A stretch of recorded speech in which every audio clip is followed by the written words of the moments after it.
Snow and JT Snow. Young Hooley 0 for 3 with a walk, and he swings, and it's a high pop fly. Shallow right. Freelick, the right fielder, is in. He's under it. He's got it. And the game is over. And that's the final. The Brewers beating the Giants 11-3. And for the Giants, really their worst drubbing of the year. Ramsey said go, that's a balk.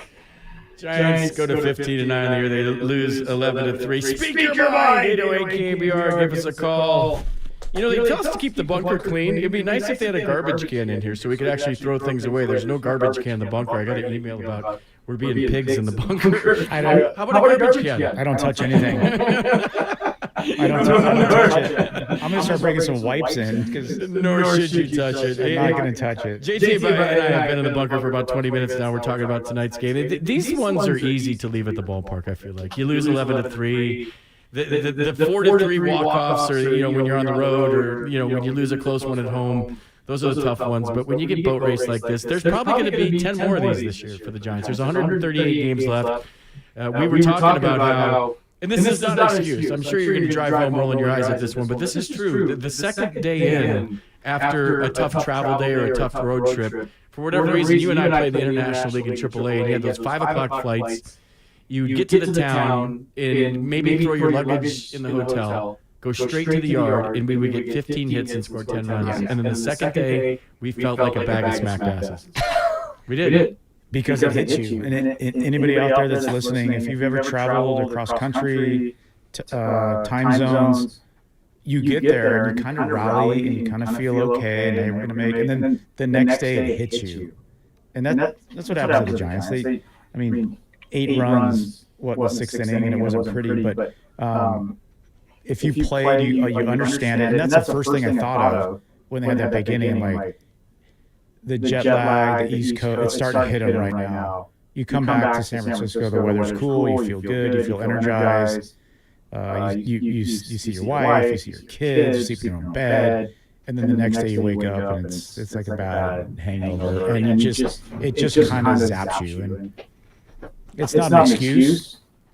Mental errors are not acceptable, but it happens. It does when your brain is firing like it's supposed to fire. I always had trouble, and I'm having trouble this week with it. I'm getting up at 6 a.m. every morning because you get on the East Coast time, and it's 9 o'clock back there, and I'm staring at the walls at 6 a.m. walking around, and then it takes all day to get to the yard. So the Giants lose 11-3. I'm not that concerned about it. What I am concerned about, I want to get into this with you a little bit. It's a small sample size. The Giants go to 2-7 against left-handed starting pitchers. So, all right, 9 games. Christopher Sanchez in Philadelphia, his changeup was nasty. Tyler Anderson, he's 2-0 with a 2.08 ERA and a 149 average against. He pitched against the Giants in Anaheim. Jose Quintana tonight, 3-0 with a 0.96 ERA. Nick Lodolo from the Reds, really good left-hander.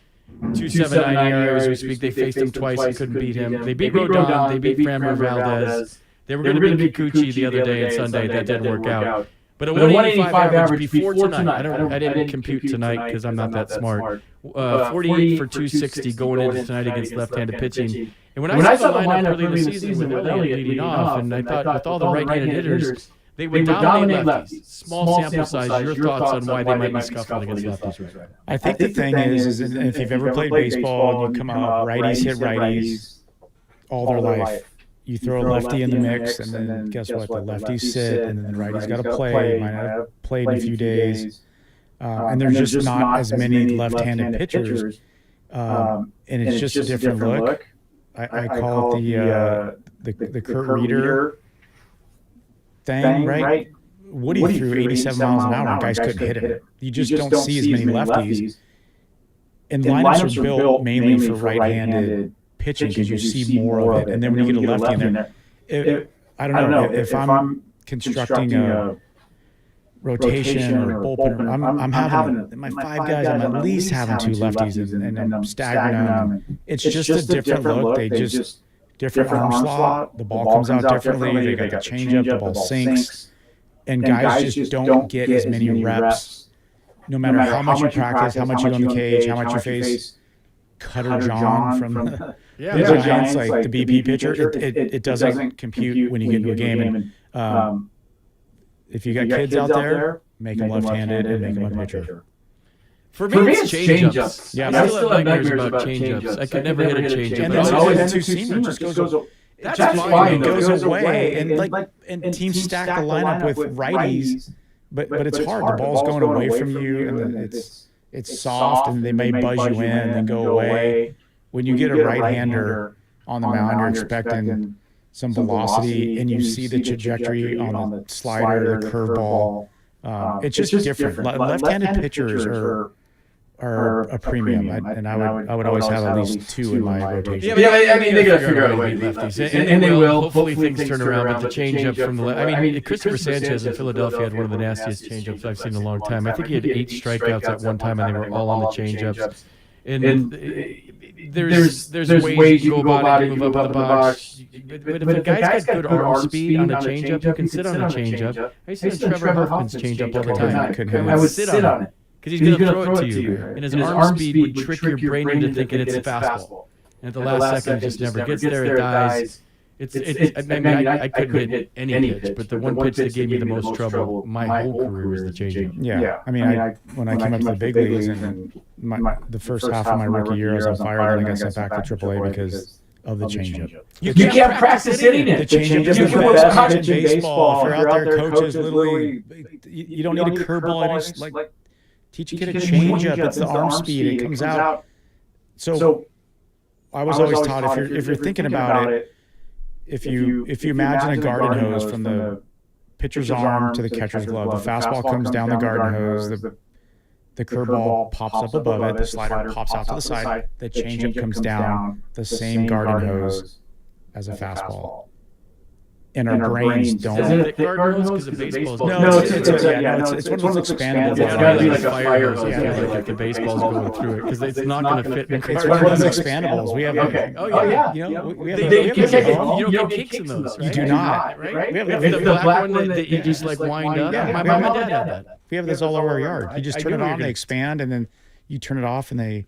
Anyways, but the changeup is just, And the other thing, too, is the speed differential, right? Like your fastball is 95, and I've talked to a lot of pitchers, and you want your slider to be 8 miles an hour off that. You want your curveball to be 10 to 12, and you want your changeup to be 15 to... No, 15? That's a lot. 10, 95 to 80? Ooh, that's a good changeup. I'm not hitting that. Yeah. That's why it's a good pitch. I wasn't going to hit the 95 either. All right, 808 KNBR is the number. JT Stowe, FP Santangelo. We're here. I don't know. We're going to make it a quick one tonight. There's not a lot to talk about. Unless you guys call. If you guys call, it's a loss. It's 11-3. I would imagine we're going to get a lot of calls tonight. Last night they had a great game. They won, what was it, 5-2? Yep. We got like 3 calls. Tonight they lost. I'm sure the callers. Look at Raph sending me the callers. Let's go to Miles in Pescadero. Were you at tonight's game, Miles? Yes, we were in the building tonight. How are you guys doing? We're doing great. How are you? Love Pescadero. Oh, yeah, no, we're doing good. Last time I called in, I was chirping Tom Payne behind the dish because I thought he was a little inconsistent. But tonight, Alan Porter, I thought was pretty darn good.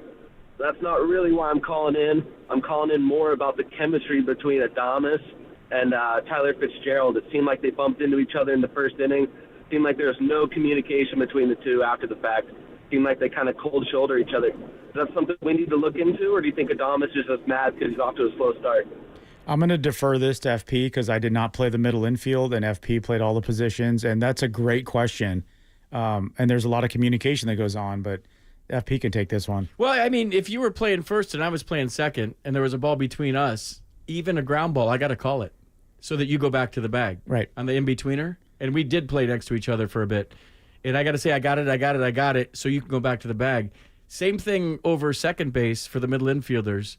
Is if you're going away from the play and you're the second baseman, you always defer to the guy that's going toward the bag. So Matt Chapman's always going to try to cut off, air quotes, Willie Adames, because he's going toward the bag. And Willie would be going toward the 5.5 hole, toward third base. He's got to throw across his body. There was a play last week where Matt Chapman hit the brakes, and then Willie was going the other way. If Chapman kept going, he probably had a better chance of Willie throwing across his body without the momentum. Tonight, Willie Adames had that ball, would have made the play, but Tyler Fitzgerald...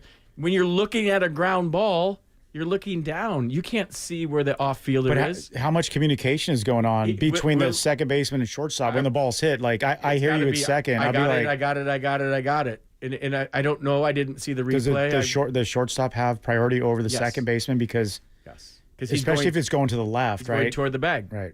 So he had the momentum. He would have made the play. Tyler, just like the play I'm talking about with Adames and Chapman, is going away from the play. So you got to throw across your body. That's communication. Everyone thinks you call fly balls. You call ground balls too. I got it. And then you just go flying through, and the other guy hits the brakes, and that doesn't happen.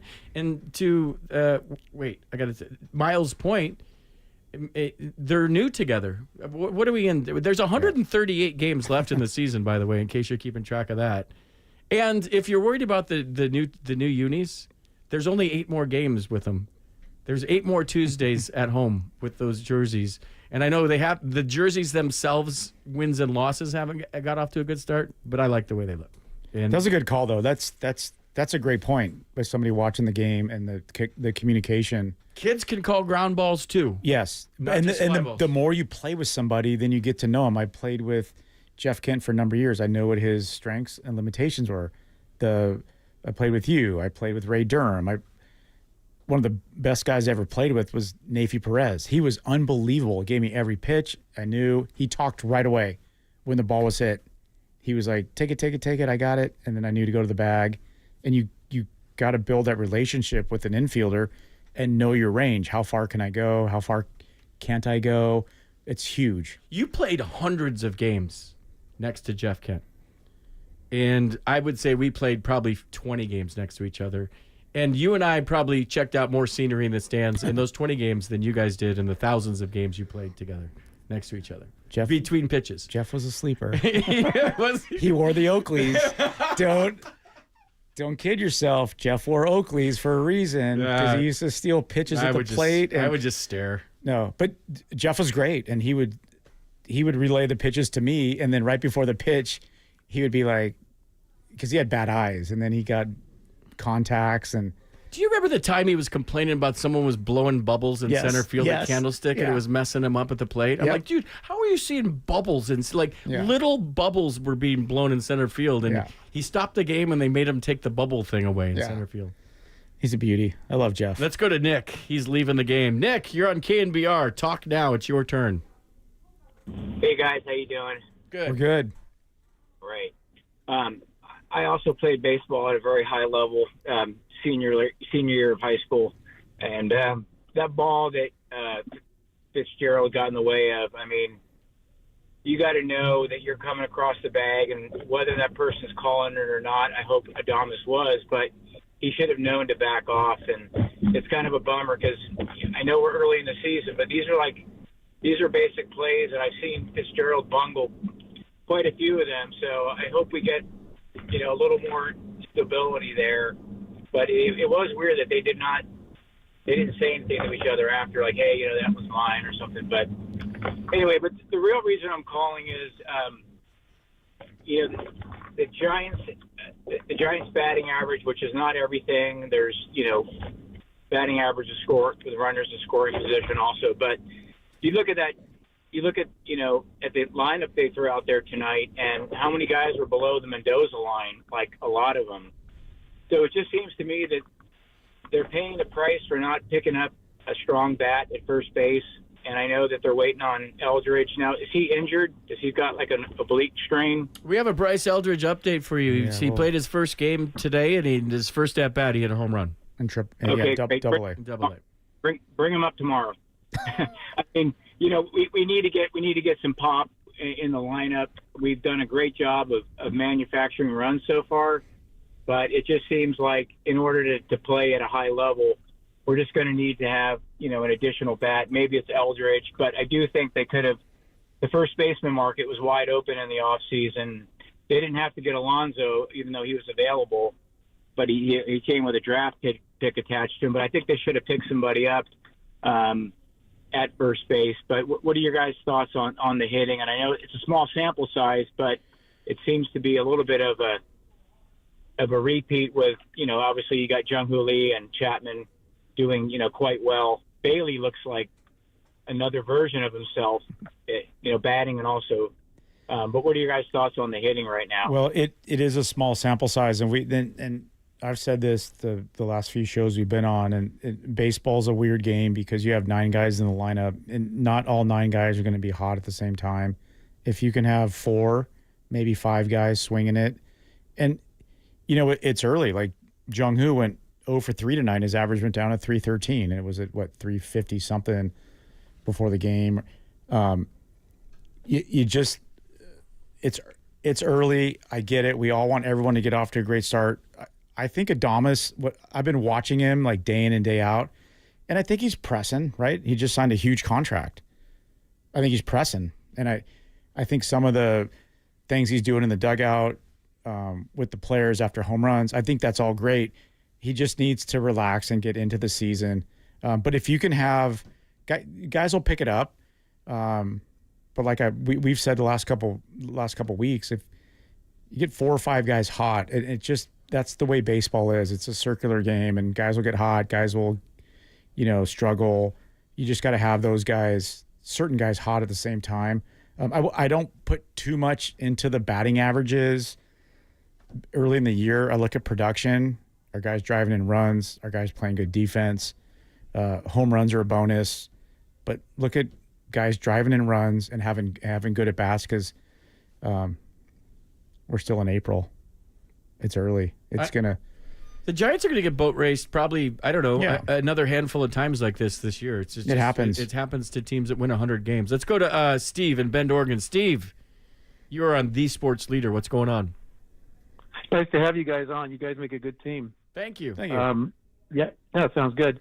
So I had a question, having played the game, you guys. When you were on a 10-game road trip with no day off and you return home, it seems like the first game, I guess you're still on instinct and you play well.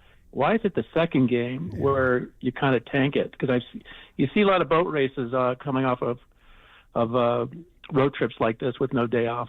I don't know. Is that your experience? We were talking about that earlier, Steve. If you just tuned in, that's kind of how we opened the show tonight, talking about how the second day always gets you. I have no scientific proof other than it just happens. I don't know what the biological breakdown is of that or why your system takes time to recover. Maybe we get a doctor on here. I don't know. But it just is what it is. It happens all the time. The second day kicks your ass. Totally. And like I said that earlier, it happens when you travel somewhere. You go across time zones, you go to another continent.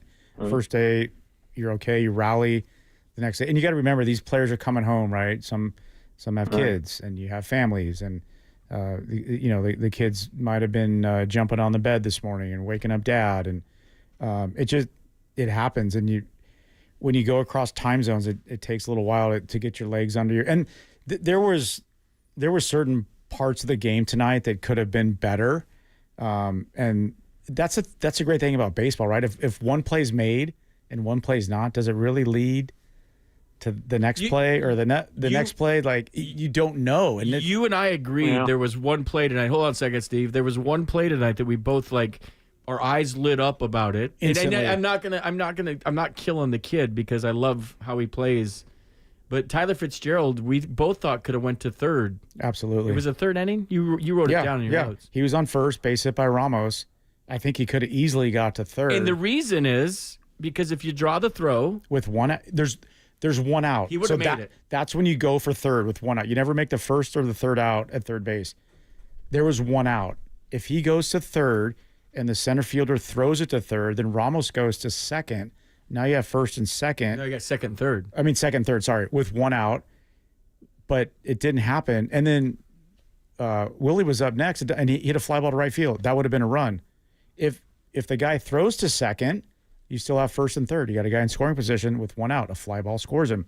So I was watching from up above in the stands, and I thought he could have gone to third right there. Send a message early in the game. Play aggressive. Run the bases. You have to understand when you're on defense and you know a player is fast and aggressive, you're not going to probably take that chance and try and get him. You're going to go behind him or throw it to the other base. I thought that was a big play early in the game. Did it matter? We don't know, but that's... No, I love aggressive base running. That's what the Brewers have done so well. Steve, you got anything else? You still there? Yeah, I do. So what does it mean when a second baseman looks at the shortstop with the runner on first who makes kind of a a yawning look? He opens his mouth wide, hiding it with his glove. Good question. It means the second baseman's boring as hell, and he's making him yawn. Must be. No, it's who's covering the bag on a steal. Oh, got it. It's you is open mouth, and me is closed mouth. Yep. And you do it every pitch based on, now they have the pitch comm in their ear. So usually if it's an off-speed pitch and a right-hander up, the second baseman will cover. But if it's a fastball away, maybe the shortstop will cover. Depends on the hitter. If they hit the ball the other way, they're pull hitters.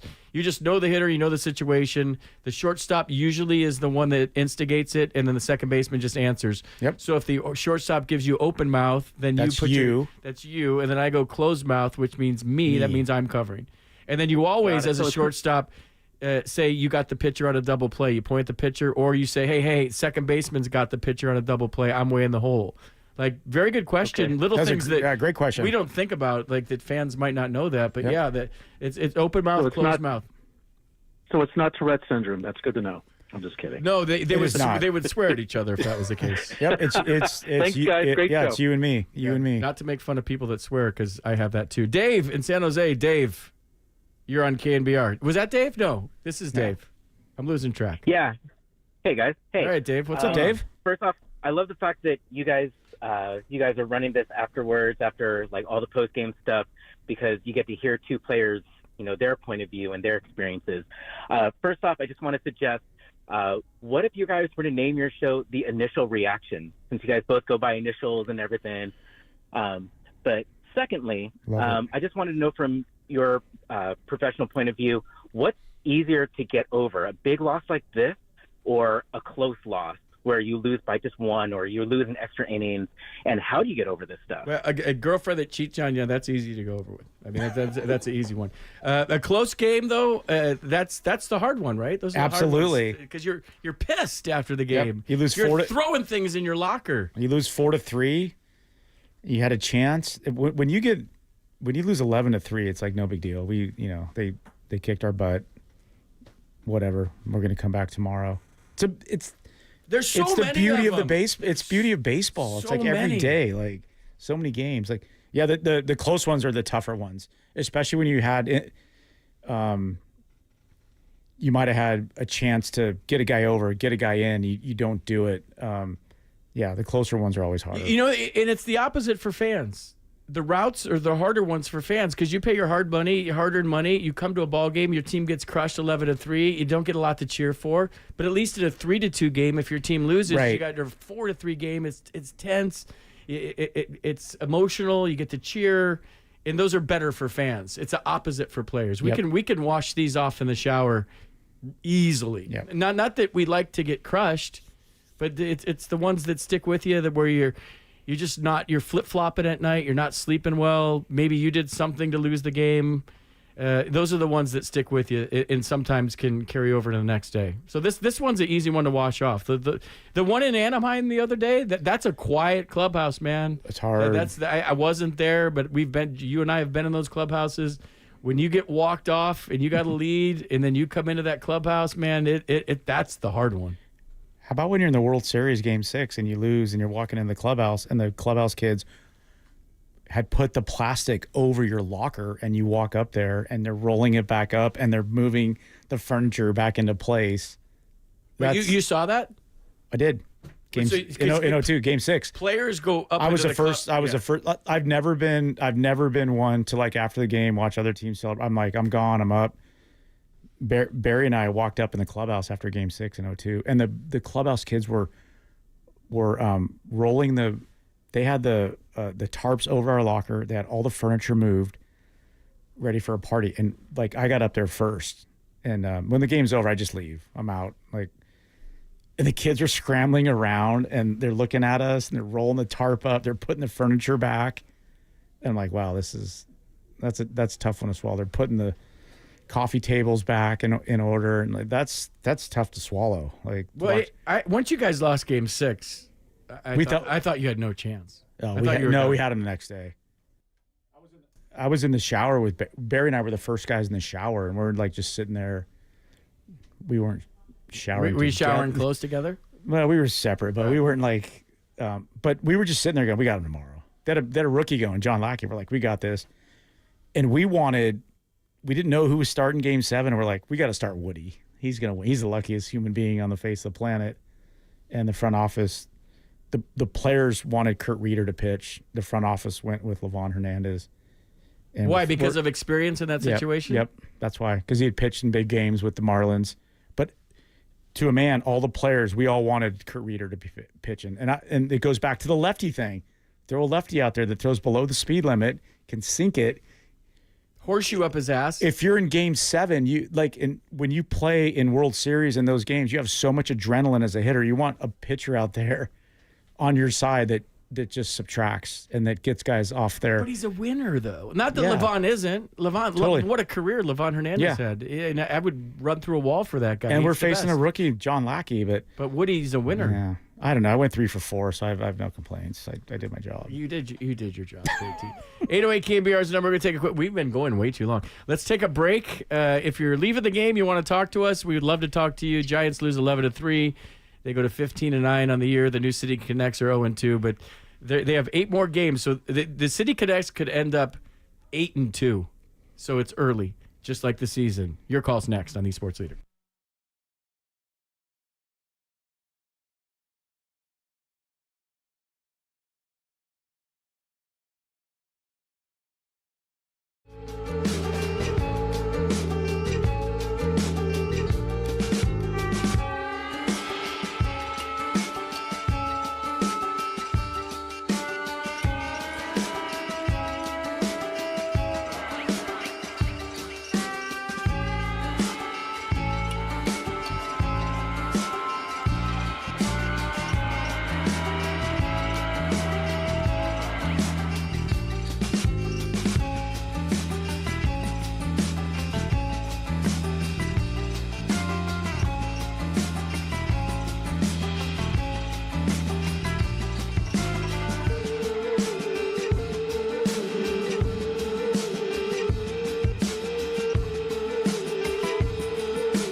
Well, we didn't play great defense behind him too. I don't think he threw the ball bad. I mean, he had good velo, had good breaking stuff at time. The one inning, got away from us completely, but we didn't play good defense either. Giants fans, this is your hub to have your voice heard. Sports Phone KNBR. Streaming live on YouTube at KNBR 1045. FP and JT in the bunker. We're going to go right to about 11 o'clock, so 20 more minutes. Take your calls. 808 KNBR is the number. You want to chime in on the Giants' 11-3 loss or just on anything in general? Life? I mean, we can talk about anything. Giants go to 15-9 on the year. City Connects. City Connect jerseys, if you want to talk about them. Jordan Hicks goes to 1-3 on the year. His ERA is at 6.59. His stuff is electric. I like watching him pitch. I thought he battled really hard in Philadelphia after giving up 5 in the first, I believe it was. It might have been 4. I can't remember.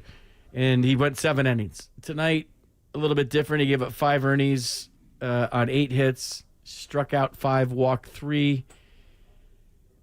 Too early to pull the plug on something like this because the guy's got such an electric arm with electric stuff. But when you got a guy like Hayden Birdsong doing so well, and Hicks used to be a reliever, it's too early. But I know a lot of people are going to talk about this. So you talk about Hicks in spring training all the time and how you could hear his fastball and he had the best stuff you've seen. Like, what are your thoughts on Jordan Hicks as a starter early in the season?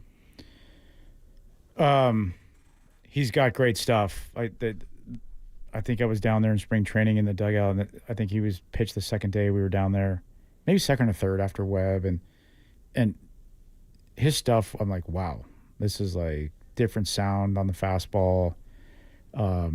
He's put together. He's strong.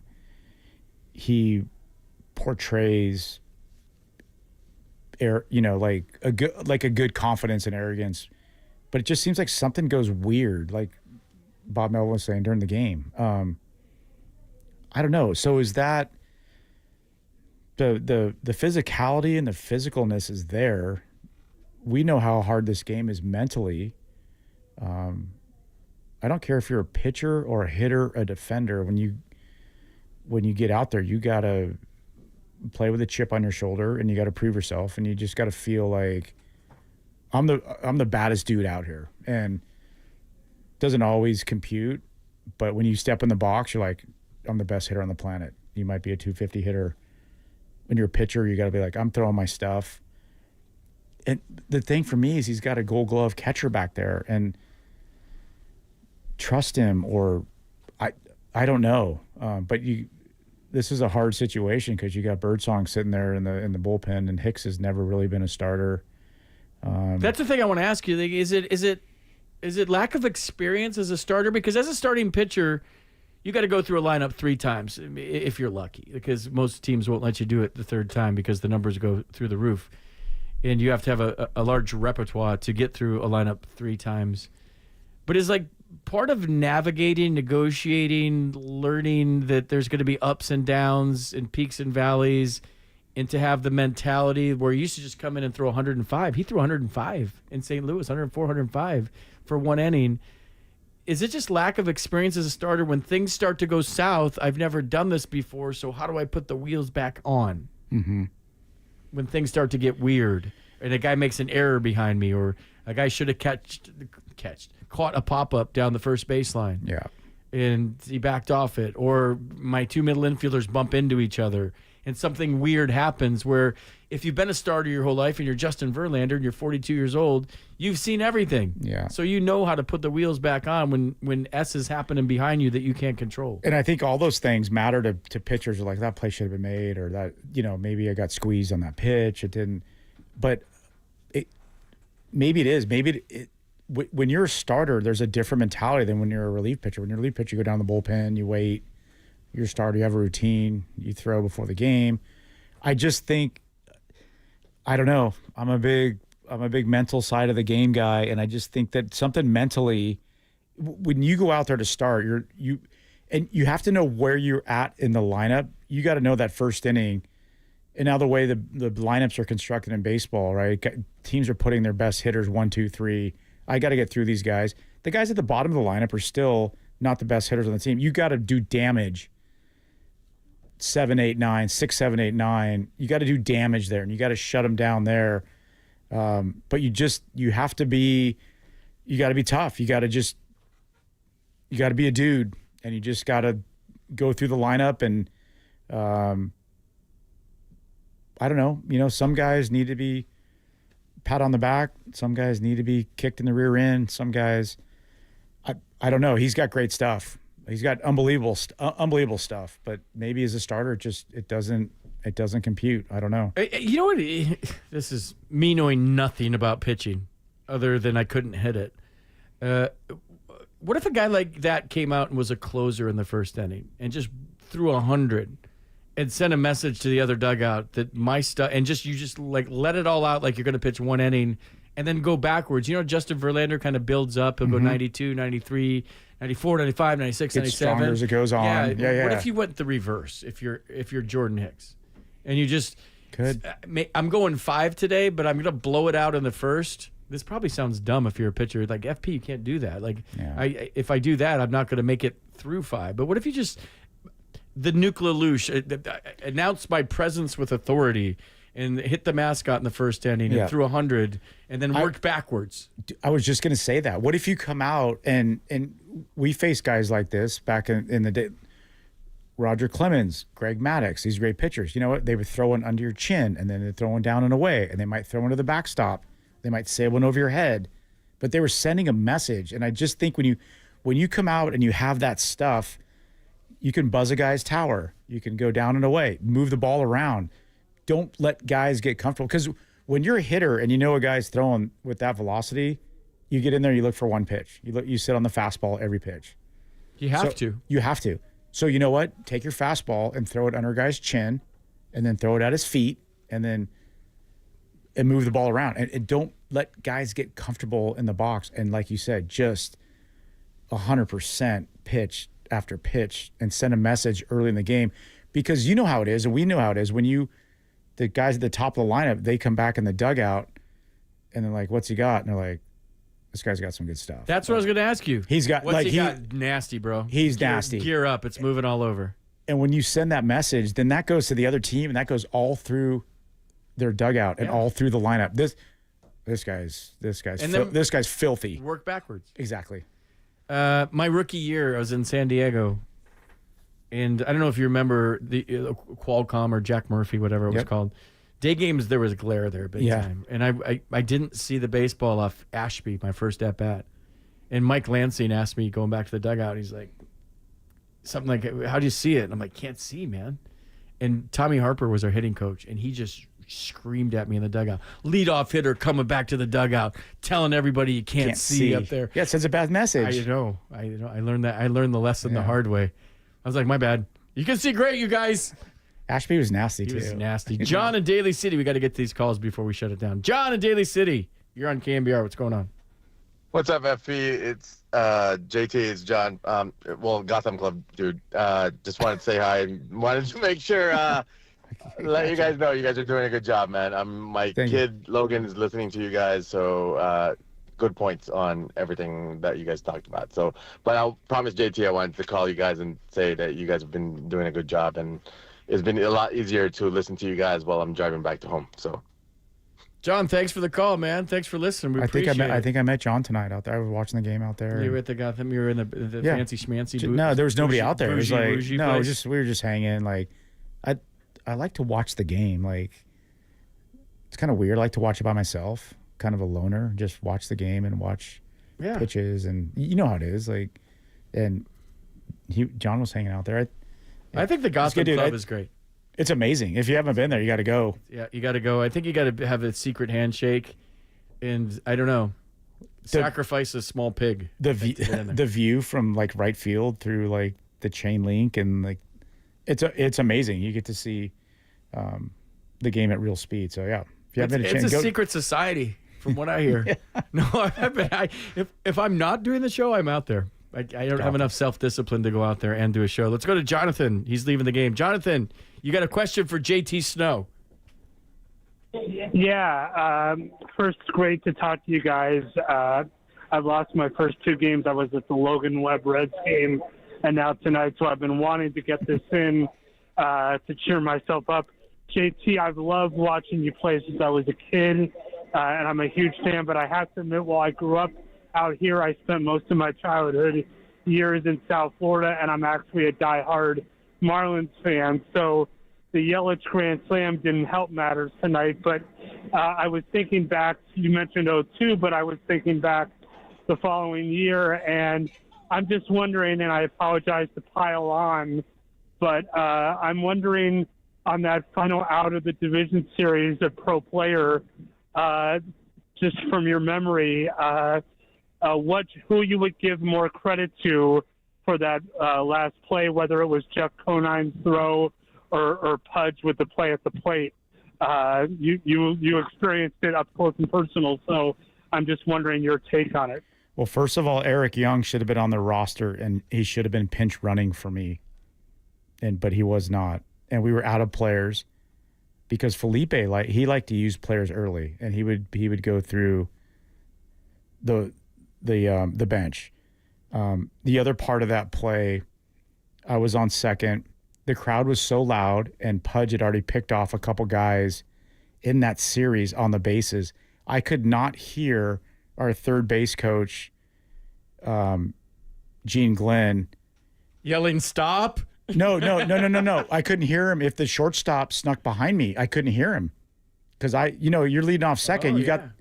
And like a lot of people don't know this, and I got thrown out. I tried to take him out, whatever. My lead was so short because I could not hear the third base coach telling me if the shortstop was coming behind me because there's 2 outs. It's a perfect time for Pudge to come up from his knees and rifle a ball. If I get way off there, so I'm checking out the second baseman. I can't see the shortstop. Wait, have you ever told this story publicly? I told it to a lot of people, but no, like on air before. No, not like that. I never thought your lead was short. That Pudge's snap throw back to second affected your primary and secondary lead. Totally. And people don't know that when there's a big crowd, you might be able to hear like a back, but you can't hear your couldn't third hear base anything. coach. Think about it, there's 2 outs in the top of the 9th, and I'm the tying run on second. I did go 3 for 4 in that game, by the way, so I was on base a lot. Anyways, taste yourself, bro. I love it. I couldn't hear, and you're not looking at the third base coach. You're listening. I couldn't see the shortstop, so I had to short my lead. I'm like, the last thing you want to do is get picked off. And it just so happened that base hit happened, and it was like a one hopper to Conine. He threw a good play to the plate, and I was out by 8 feet, and I tried to take Pudge out. But that's like the backstory to that. I'm like, if I get picked off here of second, that's going to look terrible. I'd rather get thrown out at home plate than get picked off a second. I was watching the second baseman the whole time. I couldn't hear the third base coach. And I couldn't see the shortstop. I kept glancing over my right shoulder, and he was sneaking in behind me. And as I said earlier, Pudge had already picked off 2 or 3 guys in that series, back throw to first from his knees, and he could do it down to second. It is what it is. I was on second. I'm like, that's be a great time for Eric Young to run for me. It wasn't fast. But he wasn't there. Or he wasn't on the roster. He was on the roster. He was sitting in the... Oh, he was there? Yeah, he was sitting in the... Because you always bring extra players in case somebody gets hurt. But he wasn't active. He wasn't active. He was sitting... And we were out of players. Felipe had gone through the whole bench in the 9th inning. Because Felipe liked to use guys early, like, when a situation. So I was the last guy, and I'm like... If this is a base hit, I'm going to have to like... And left field was short there. Short porch and left. Remember the scoreboard they had? Totally there? Short, yeah. And the guy... And I forget who had it, Hammond or somebody, like one hopper to Conine and made a great throw. Boom, I was out. Whatever, I was out. I gave an effort. I tried to... Are you over that? Yeah. Are you? I love watching it. You can't do that nowadays. And you know what? I ran into Pudge Rodriguez about 5 years ago at a golf tournament, and he goes, like you did at home? He goes, "Hey, bro, my ribs still hurt from where you hit me." And I'm like, "Good. Then you remember." Wow. Yeah, he said that. And I have a great picture in my office at home, like just taking him out. You maimed him for life. I did. Good job. What do you get asked more, that or Darren Baker? Darren Baker. You get so salty about that. You're like, I got 6 gold gloves. I played the World Series. I hit a home run in the NLCS, and everybody remembers me for picking up Darren Baker. You get salty because I'll just be honest. Like people always remember you for what you're good at, right? They remember your defense. Yeah. And people are like, oh yeah, when I was coming up, it's like, we need more offensive. We need more. I drove in 100 a couple of years. I drove in 98, 96. Some other guys have never done that. And we need more. We need more. I played an era where guys were driving in 145, 50 runs, and then you get to the World Series, and I got a hit in all 7 games, which has only been done like 20 times in the history of baseball. Hit 407, and nobody remembers it. And they're just like, oh, you saved Darren Baker. I'm like, I hit 407, got a hit in all 7 games. Oh, yeah, you play great defense. Oh, you're off. I'm like, I could hit. Like, I won a batting title in AAA. Like, I could hit. I played in Anaheim in a terrible offensive ballpark. I played at Candlestick, and then I played here. You could hit. Terrible. Yeah, but people don't know. And I take more pride in that. So, anyways. Do we got any more calls? I want to get Jack going again. I guess we got to go. I love it. It's 10:55. We're going to shut it down. We will. I'll be back tomorrow night. A quick show tomorrow night because I'm on the game broadcast on Thursday with Joe Rizzo. So it's going to be a quick post-game show from the bunker tomorrow night, and I will take your calls after the Giants beat the Brewers 26-0 tomorrow. Is my prediction Football for the score. fight. JT, good job. Thanks, man. That was fun. And Raph, back at the home base. Good job, buddy. Appreciate you texting me the calls. I'm going to get on my scooter and go home. I'll see you guys tomorrow night. Like I say on the way out, swing hard in case you hit it on the Sports Leader.